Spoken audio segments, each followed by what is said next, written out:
దేశంలోని కోట్లాది మంది రైతన్నలకు శుభవార్త.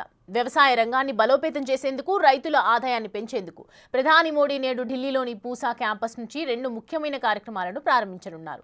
కేంద్ర ప్రభుత్వం రైతుల కోసం పీఎం ధన్ ధాన్య యోజన, పుష్పధాన్యాలలో స్వయం సమృద్ధి మిషన్ అనే 2 కీలక పథకాలను ప్రారంభిస్తోంది. ఈ కార్యక్రమాలు రాబోయే సంవత్సరాలలో భారత ఆహార భద్రతను పటిష్టం చేయటమే లక్ష్యంగా పెట్టుకున్నాయి.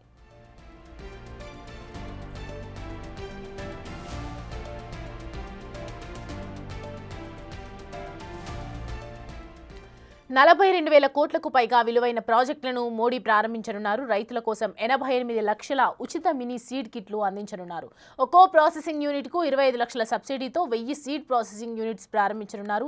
వ్యవసాయ రంగంలో విప్లవాత్మక మార్పులు తీసుకొచ్చేందుకు ఈ పథకాలు రూపొందించారు.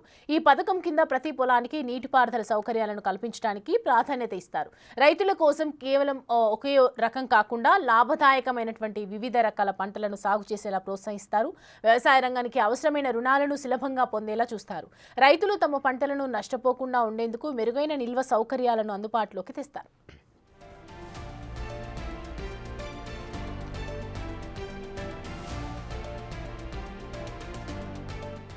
దేశీయంగా పప్పు ధాన్యాల ఉత్పత్తిని గణనీయంగా పెంచడమే ఈ మిషన్ ప్రధాన లక్ష్యం. దిగుమతులపై ఆధారపడకుండా పప్పు ధాన్యాల ఉత్పత్తిలో భారత్ స్వయం సమృద్ధి సాధించేలా ఈ కార్యక్రమం దోహదపడుతుంది.